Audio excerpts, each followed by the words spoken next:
Hi, Salome. Interesting. Sorry, I shared the wrong link. Oh, okay. Okay, so I'm just going to put the right link in the channel.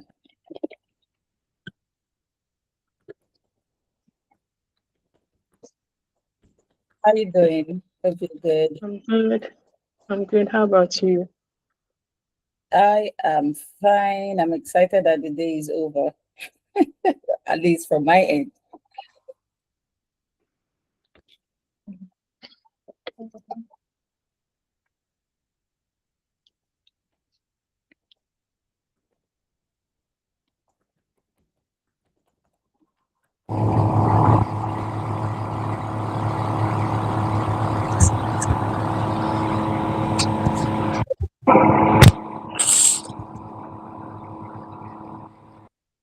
Okay, cool.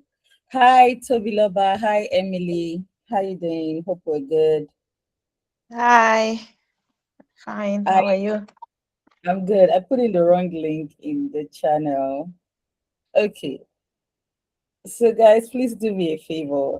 As usual, let's drop messages in the channel reminding others to join in, please. Drop messages that we have started. Hi, Emmanuel. Please help me drop a message. Just say we've started, join in, and let's kickstart. This is 9:04. Oops, we've taken a lot of time, and that's on me because I dropped the wrong link. Hi, Togun. Hello, Susanna. Hope you're good.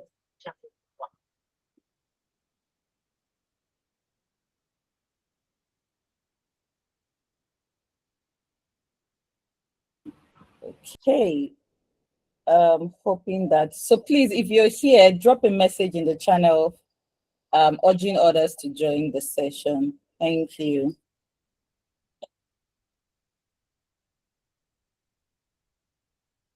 I am good, Susanna. Good to meet you again. Thank you, T Bless. Thank you, Emily. Please, Emmanuel Togun, drop a message in the channel urging others to join in. We are about to start right about now. Thank you, guys. Thank you so much. Hi, Rahim. How you doing? Hope you're good. Hi, Jason. I'm good. How are you?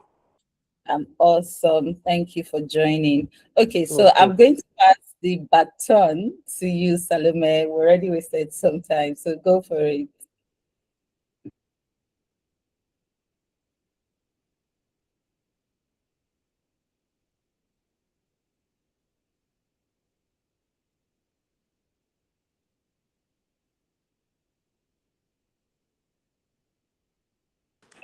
Salome, if Hi, you're Salome. speaking, I think you're on mute. You're muted. Okay. I'm trying to share my screen, so Okay.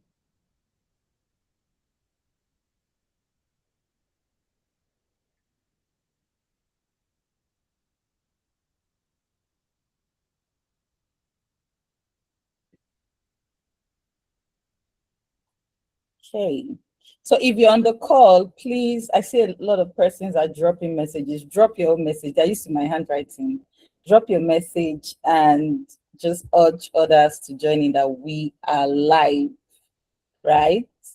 please can you see And my screen? yes, we can see your screen. We can. Okay. Okay.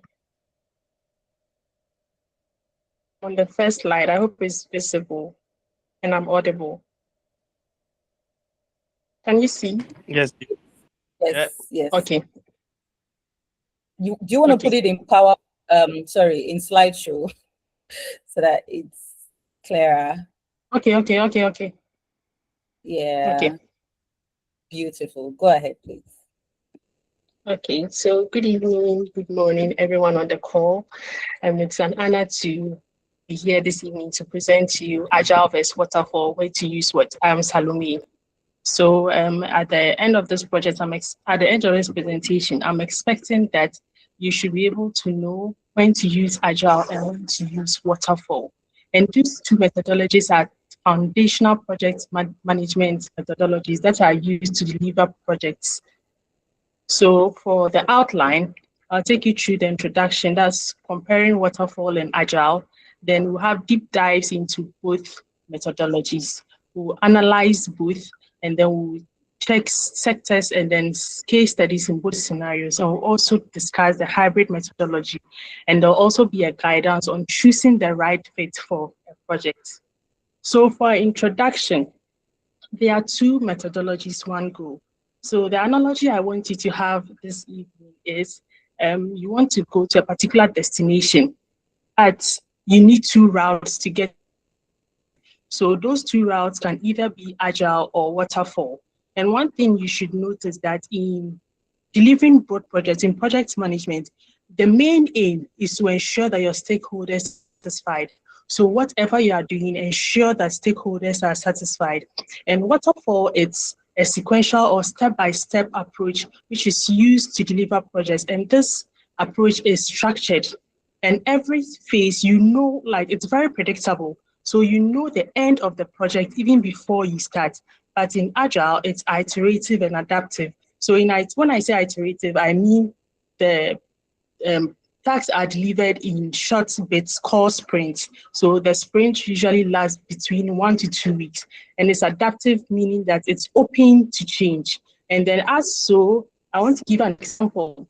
For example, when you build an app, okay, you send it into, that's your MVP, you release it into the market, allow your customers to use it. So they give you a feedback as how, like, their experiences with the app.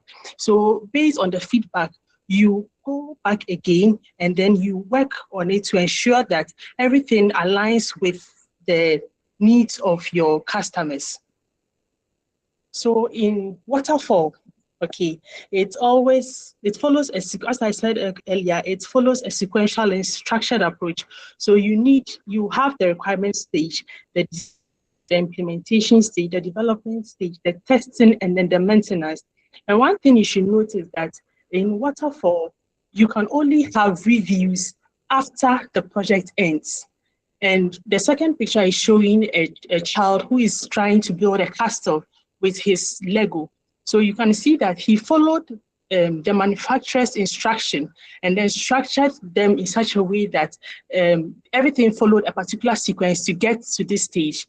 So as everything that has its good side, it also has its bad sides, right? So we have the strengths and then the weakness. But before I go that, I want to give another analogy of Waterfall.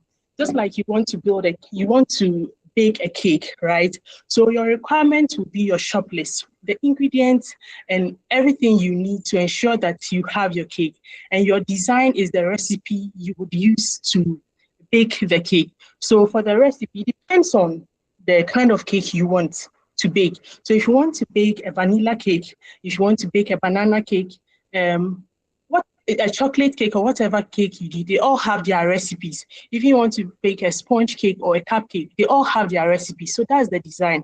And the implementation is the mixing and then the baking. So the mixing, it depends on the ratio. You should know the ratio in which to mix your ingredients. And then development phase is as like you finish mixing, you put it in the oven. So you are checking to see whether it's baking at the right temperature and within the right time to ensure that it doesn't get burnt. And the testing stage is, at this stage, that's when you taste it to know whether you added too much sugar, added too much salt, or the ingredients you added were not in the right proportion, or whether they were in the right proportion. So in like a construction project, for example, at this stage, after the testing, that's when if there's maintenance needs to be done, that's where you do it. So for the strengths of Waterfall is predictable because you know the end from the beginning. And it also involves thorough documentation that you pay attention to detail. And it's also compliance. It also needs compliance readiness.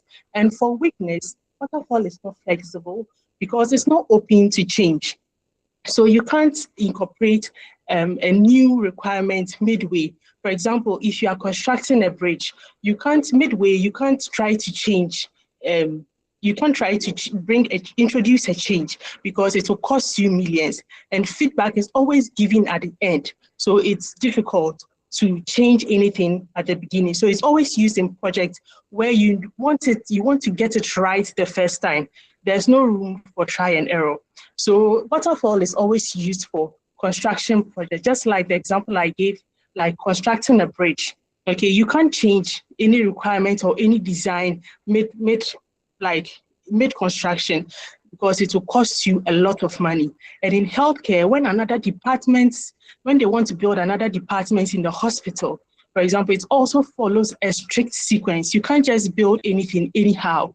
And then for another project that requires waterfall is infrastructure regulatory finance projects. In this kind of projects, you need waterfall precision. Then let's get to Agile. Agile is building together because you work with a cross-functional team.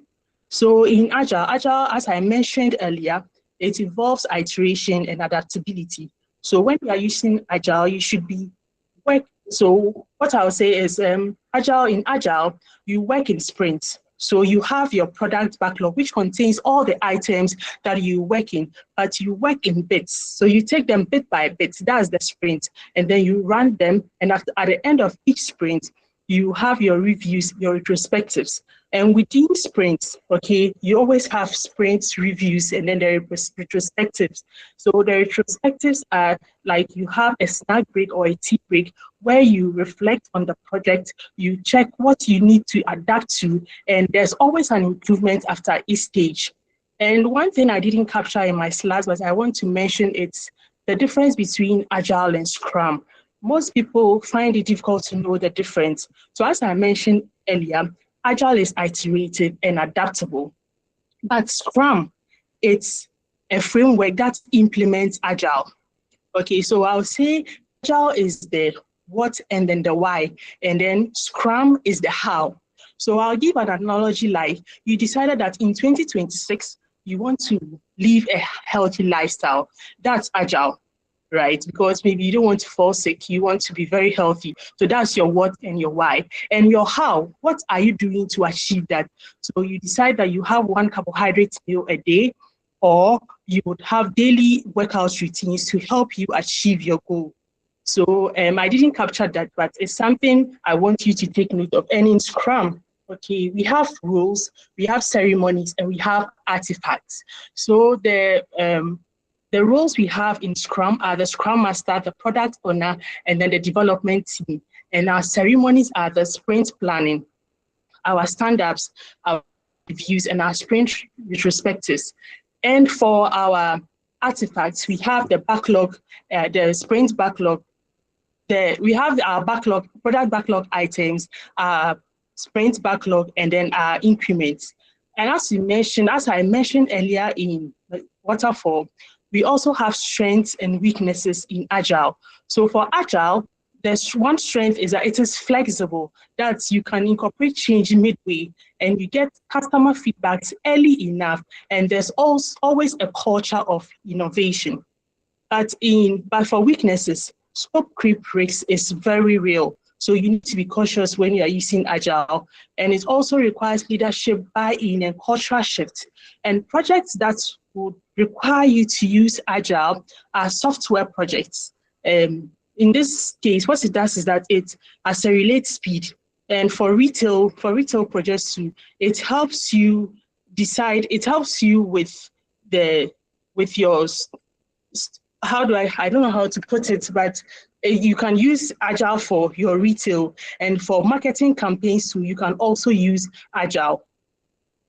And one thing I've noticed is that in projects that if you want to use Agile, one thing you should take notice is that leadership should embrace the transparency of Agile, and teams should always be empowered so that Agile would work well. So this slide is talking about a comparative analysis of both methodologies. So as I mentioned earlier, okay, both methodologies are good, and then we have different aspects of them. So we have the planning, the flexibility, feedback, documentation. I think I mentioned a bit of that in the previous slides. So you can use both methodologies in the same sector. So an example here I gave is the power plant construction. When you're constructing a power plant, you will definitely need waterfall because you need to follow a sequence and a structure. Then for Agile, if you are developing a smart grid software, you will definitely lead Agile because you need to adapt and you need to iterate.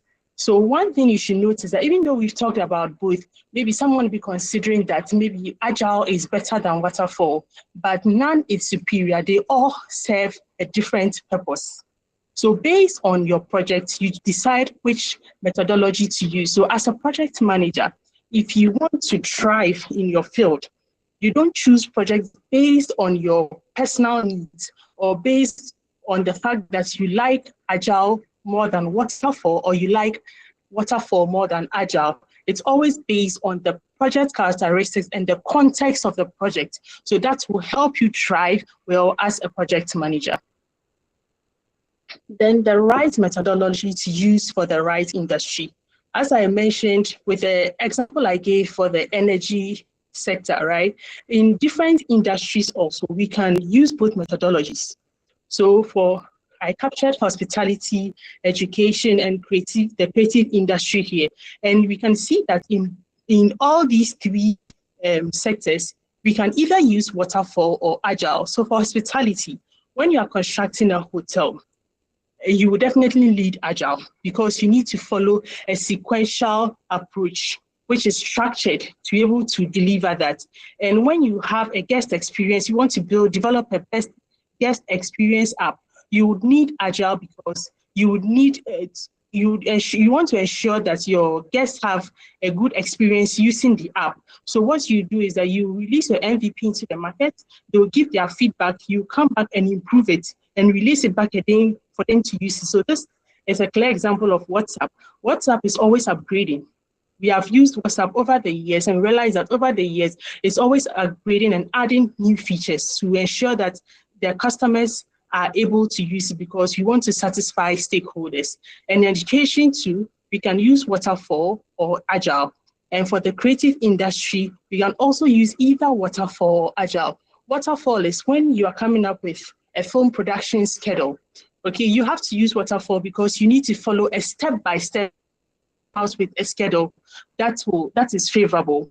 And for you can use Agile for your script development because when you write out your script and then the actors are acting it out, at a point you can decide to change a scene, you can decide to change a role, or maybe you can decide to change a role in the script, or you decide to remove something and an action and add another. So that's when you use Agile.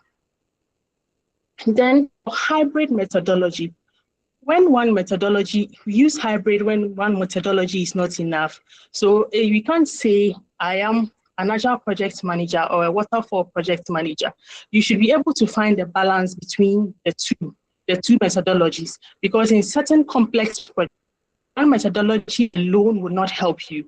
You would need to use both. So you need to know the balance. So in this case, you between predictability and adaptability. So when you are able to create this balance, it helps you create, it gives value for your project. So one thing you should note when using the hybrid approach is that you need to pay strict adherence to governance to avoid confusion, because if you are not careful, you would use Waterfall throughout or use Agile throughout, but you should know when to use Waterfall and when to use, at which point to use each of them to help you. And when you are able to create this balance, it gives you the best of both worlds. So I want to give another scenario using the hybrid approach. For example, for the automobile industry, definitely you would need Waterfall because you need to follow a sequential approach, a sequential and structured approach to ensure that the car is well assembled. And then for the infotainment system, you would definitely need Agile. So practical guidance, choosing the right fit. So when you are handling a project that customer feedback is necessary, you would need to go for Agile because you will need the feedback to be able to upgrade your system or to be able to improve your project. Then when compliance is critical, you definitely need Waterfall because in Waterfall, you need to pay strict adherence to compliance because in certain projects, you need to follow certain regulations and need to abide by certain laws. to be able to deliver them. So in those cases, you will need Waterfall because there's a lot of documentation involved in that. And when innovation is required, you use Agile because in Agile, we consider innovation. We consider innovation very much. So when you're looking at a project and you realize that this project is something that is innovative, you use Agile. Then for when requirements are stable, it's definitely Waterfall because you know the scope of the project already. You know the end of the project from the beginning. Then choosing, this is a continuation of the previous slide. So I think I mentioned earlier that if you are a project manager, you don't choose any methodology at all based on your personal needs, but you have to choose them based on the characteristics of the project. And in this case, you have to act like a doctor. You need to be able to diagnose the project. Like you look at the project, diagnose it, the context of it, and you'll be able to structure in such a way that you tailor it towards the right methodology to use. So we mentioned the characteristics of both methodologies already, and when we need the hybrid approach.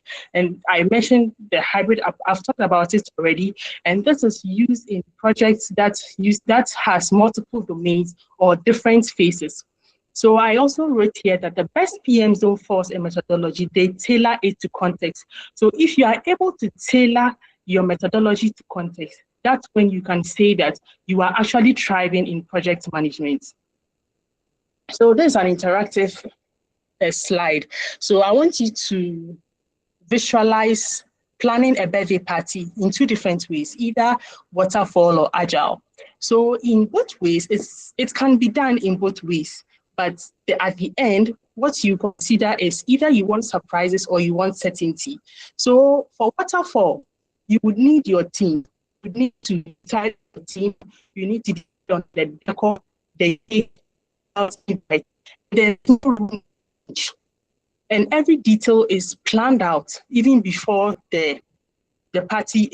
You plan for even before for the party, and it is highly predictable. You know the outcome of it, and it is very organized, and it's exactly how it's designed. But for an Agile party, you start with balloons. Okay, then you ask your friends, which balloons do you think we should use? Which color do you think we should use? Which kind of decor? Which kind of design do you think we need?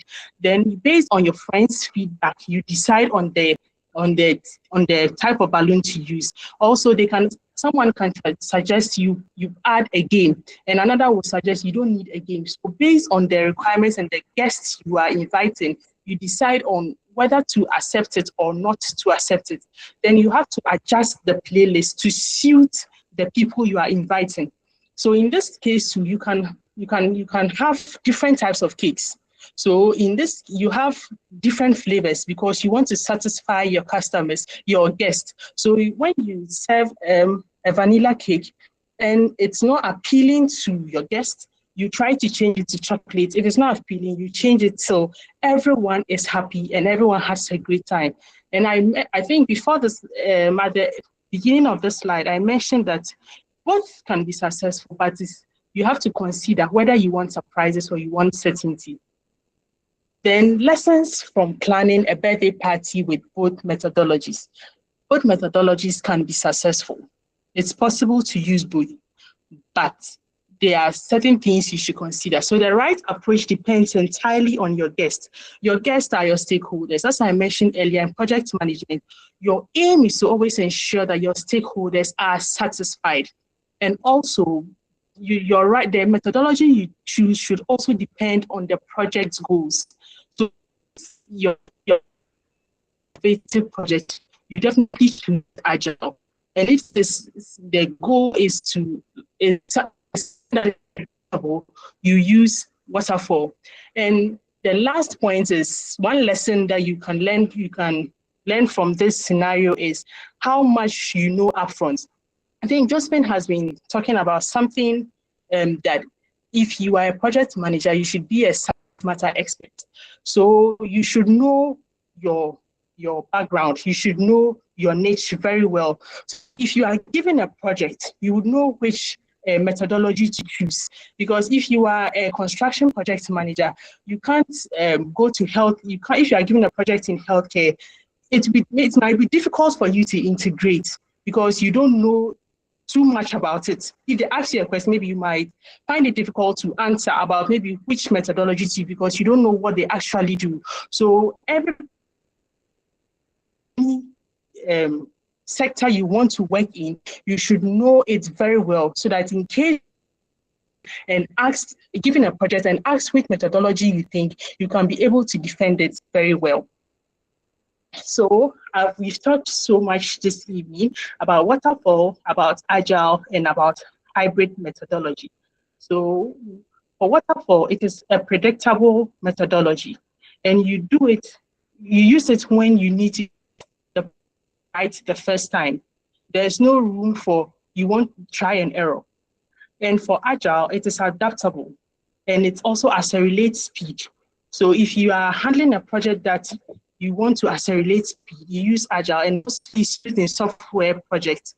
Then the hybrid approach is also spans across projects that have multiple domains and phases. And one thing I want you to notice that methodology, okay, they are instruments. So mastery lies in knowing which instrument to play and when. So when you are a project manager, knowing agile or knowing waterfall is not enough. What is enough is knowing when to use either of each methodologies. Thank you for your time. Oh my God, this is very, very insightful. Thank you so much. See, if you think it's easy to give knowledge, then you don't know, you don't know what's up. Please, let's give Salome her flowers. She has done extraordinarily well. Salome, first of all, before I say any other thing, I want to thank you so much. It takes a lot to mentor, to dish knowledge in any form. It takes a whole lot. Prepare slides, come here, and a time of almost 1 hour, 1 hour, max. I know you should be doing something else right now, and this is free, it's not paid. I am so grateful. Thank you very much, Salome. See, sometimes, let me tell a story. Thank you, Salome. I remember when I started this journey, it was really, really very hard to differentiate. Am I going to cook with firewood or am I going to cook with gas? Because that's literally the bulk of what Salome has told us this evening.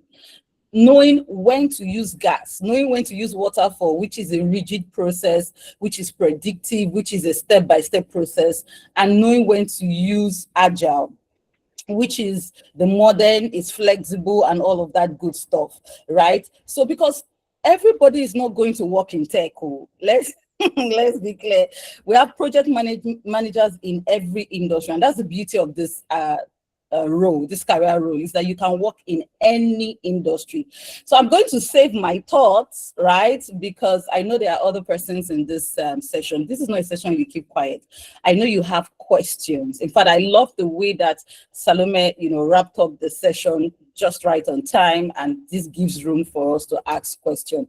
So there's no right or wrong answer. There's not, if I ask this question, I don't think, do I know? No. What brought me to this level is asking. I know there's nothing like stupidized, but I asked the most stupidized of questions because what I know is what I know. You can laugh at me here, that's okay, but I know what I know already.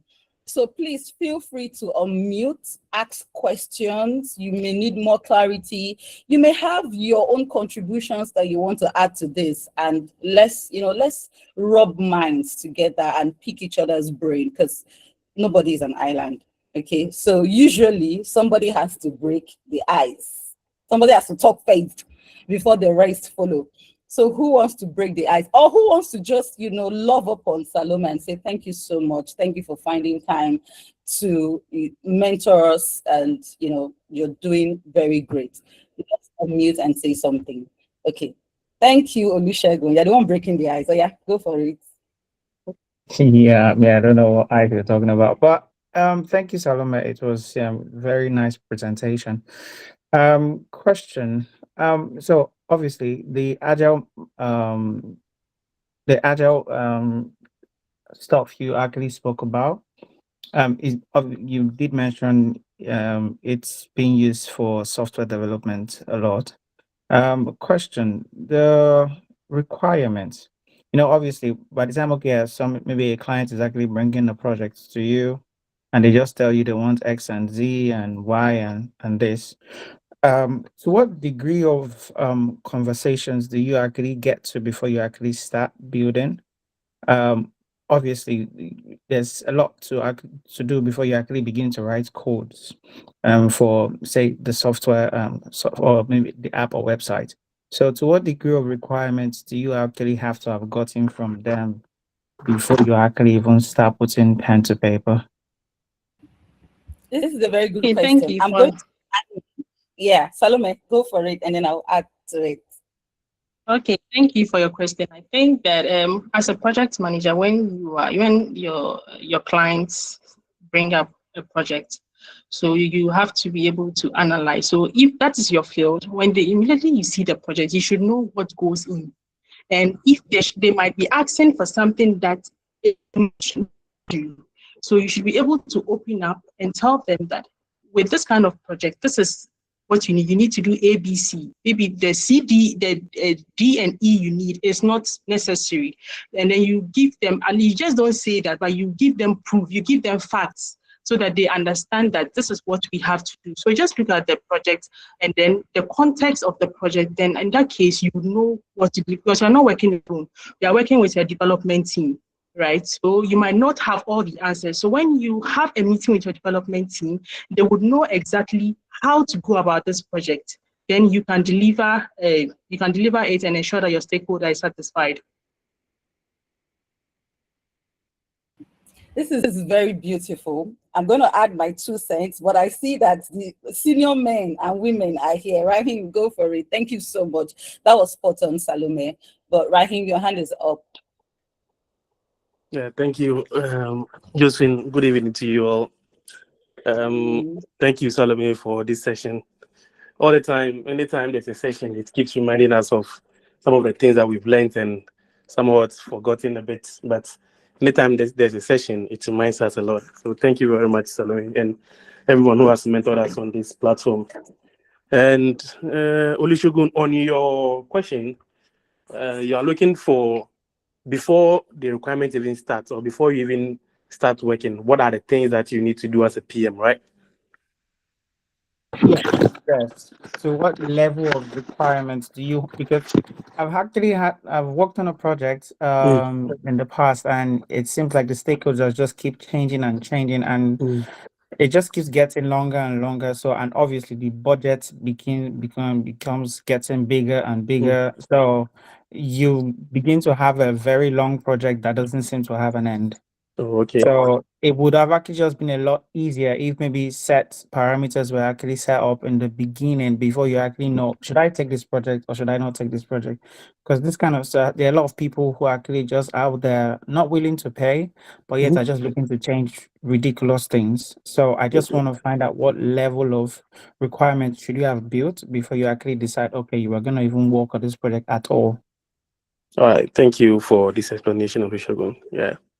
I believe before you even start anything, you need the first and foremost, when you are being given a project, you need as a PM to sit down and analyze the project itself, do a market analysis or like a market analysis and look at if this project is going to be feasible and if the project actually meets the business vision or mission or the goal of the company.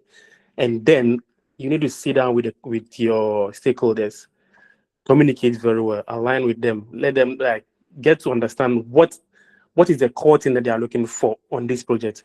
What is the like we have something like in scope and out of scope. So you need to understand what exactly are they looking for this project.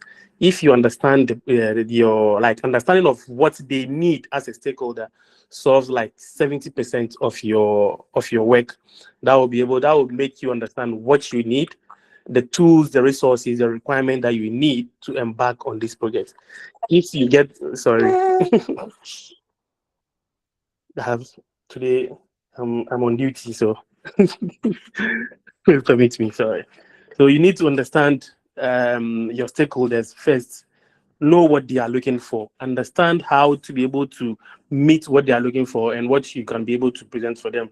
Because if you don't do that, if you don't communicate, if you don't align and get to know what your stakeholders are looking for. If it meets the business needs, as you said, you'll be like, there will be scope creep. You'll be working a lot whereby you're not even getting to the end of your project, and that is what, excuse me to say, that is what you are finding yourself in. So I believe you need to understand what, in the first place, what you are working for, what are you going to do, and then that is where you start looking at the resources, the people that people that you need to work with.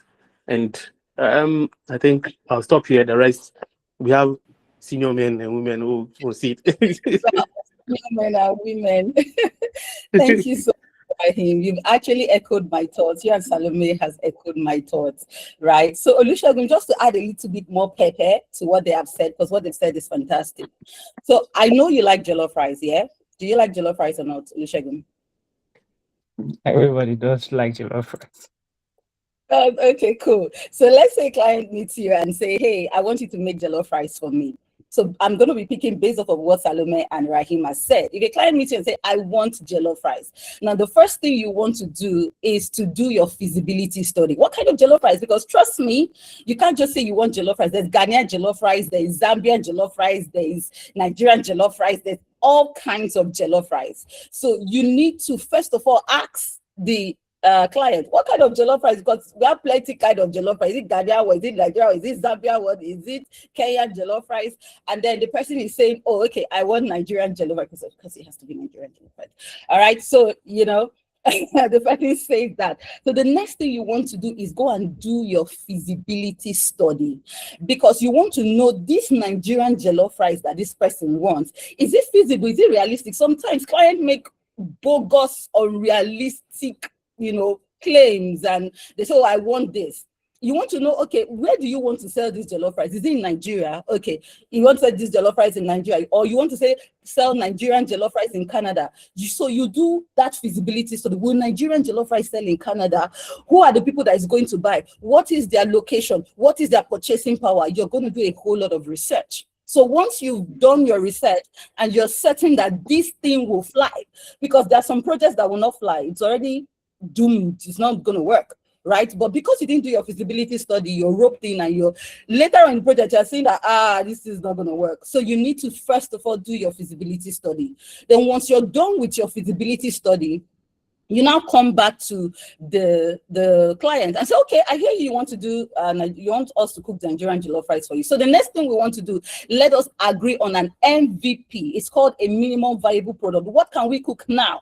Based on the money you have, how much do you have? The client say, for this jollof rice, I have 2K, urgent 2K. You know that urgent 2K cannot cook rice, that there is turkey, there is shrimps, there is all the things inside. You and I know that 2K cannot cook it. So you have to now be realistic with the client. Say, okay, you want to eat Nigerian jollof rice and you have 2K, urgent 2K. So based on this, your 2K, what we can cook for you now and deliver within the next 2 months, 3 months is rice with red oil. You understand? So agree on the expectation. This is what we call MVP. Every product started with MVP. The Facebook you are using today was not the Facebook 20 years back. It was horrible. If you see the user interface, I don't know how we liked that thing that was looking like, because we didn't know what was good or what was best. But every day, anytime your phone updates, a software is updating, they are adding things to it, just like human beings. The you 5 years ago, the you 1 year ago is not the you today. You keep upgrading, you keep improving, you keep growing. So you have to be realistic. You can't build a whole complete jollof rice with urgent 2K. It doesn't make sense. So you let the client know that, okay, based on what you have now, we can only do rice and red oil for you and mix it together. So the more your budget increases, we would, improve the product. And that's how the product keeps improving. So 3 things: be realist, do your research, do your feasibility study, don't be emotional, understand what the budget you're working with, and let the customer know what the MVP is. Agree that this your 2K, what you will get is rice, jollof rice with red oil, and everybody is on the same page. Then kick off. You have less problem to do. Olusegun, do you get that? Yes, thank you. You're welcome. Solomon. Oh, I like this discussion. Solomon's hand is up. Go for it. All right, thank you so much, Salome. Thank you, Josephine and It's Raham. our Olusegun, don't let any stakeholder, don't let them pressurize you. And I know it's most likely the startups. I don't know what it is with me and the startups. You see, you see, they are so, a lot of them are so unrealistic when it comes to projects. And that is why, as project managers, as scrum masters, product owners, you need to know your onions, which is a good thing that you are in this community. Because this community will help you not just build intellect, but to build capacity and increase your emotion. You'll be able to have a high level of emotional control. Because if you don't, you might have to change your career very soon. How do you deal when a stakeholder comes today, tell you, oh, I want my jollof rice. I don't want it to be too spicy, but make sure that you put enough pepper. You understand? Just like your spoon has analyzed. So what you need to do in that aspect, just to add a layer to what Josephine has said, you, according to Scrum, you have to meet with them. First of all, sit them down. Like Josephine said, what you have, this is what you can achieve with what you have. Let me give you a very short story in 1 minute. I've worked with a client before whereby he said he wants to build a that time he said he wanted to build his own chatting, something that would be like Slack. Yes, that was what he said he wanted to build. I was like, the first thing I wanted to know was what was his motive behind that. Out of all the whole reason that he gave me, the only reason that makes sense to me was the subscription package and the fact that your after some time your documents and all of that on Slack it disappears. That was the only thing. But there are alternatives. There are ways that you can do all those things if you want to escape that. So you say you want to build Slack. Okay, fine. I look at the strength of of the team. Okay, this thing, like Josephine said, you cannot. In fact, you can't even get a jollof rice. You will only get white rice and stew. You understand? So the first thing you need to know is when you're working with clients, the stakeholders within your organization, budget is one very big barrier. They want to achieve everything with little budget. And it's your own job as a project manager for you to be able to tell what they can achieve. Their own is to bring the whole idea and pour it down on you. And it is your own job to put them in line. Thank you very much. Thank you. Thanks. See, Olusegun, you have golden masterclass response from Salome to Ryan to me to Solomon. I think this is beautiful. Thank you so much, Solomon. Okay, who has questions to ask? I think we still have a few more minutes to spend here. More questions. I feel like these questions are very helpful. It helps you know what's next to do or how to navigate the workplace. It may not even be on this, topic today, but you have something that you need clarity on. Feel free to ask, or you have contributions. Feel free to ask your questions. This room is not supposed to be quiet because I was already enjoying the conversations, right? So who else wants to break the ice? I think the ice has melted. We need someone else to break the ice. Who else? Okay, so while someone is trying to, raise their hand and stuff, so you talked about you don't choose a methodology based on your personal needs, but you look at the characteristics of the project. I actually noted that because that was really, really important, right? I remember when I started this journey, when I got into some projects, I was very emotional. I'm like, okay, Agile babe, I've gotten, I've delivered wrong some projects because I'm all about Agile. I understand Agile. There are projects that, even if the company are saying they are Agile, they are not agile in terms of processes. So, right, I've seen a lot of companies say, I've heard a lot of companies say, oh, we are agile. They are actually waterfall with a sprinkle of agile. They just claim to do agile. So when you get into those organizations, their processes, implementations, everything is still riddled with waterfall. So when you said that, it made me think that if I had known this, like earlier on when I started my career, it would have helped me differentiate, oh, this thing, okay, for implementation, we can use waterfall for this kind of project. And maybe in terms of processes, we can use agile. So this clear-cut distinction is very, very important. And I want to thank you so much for that. All right. So who else has any contributions to make? Yeah, Josephine, that was something that I wanted to ask Salome. She made mention the fact that there are some companies that, as you said, don't embrace agile, or their agility is not transparent or something like that. She made mention of some. She made a statement like that. When you find yourself in a situation where the company is not agile inclined, and most of the processes are agile based, but the company does not embrace agile, it seems like you find yourself in a fix. What what are you going to do as a PM? How can you, be able to, I don't know how do you call it? How are you able to make it work? Yeah. Because the top managers don't want that agile mindset or principle, although they claim they are doing it. As a PM, you realize that your processes are in the organization are agile based.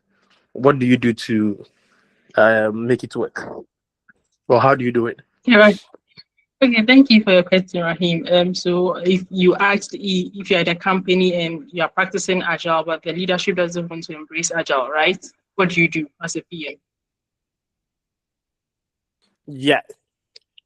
Okay, so I think what you need to do is you have to continuously educate them.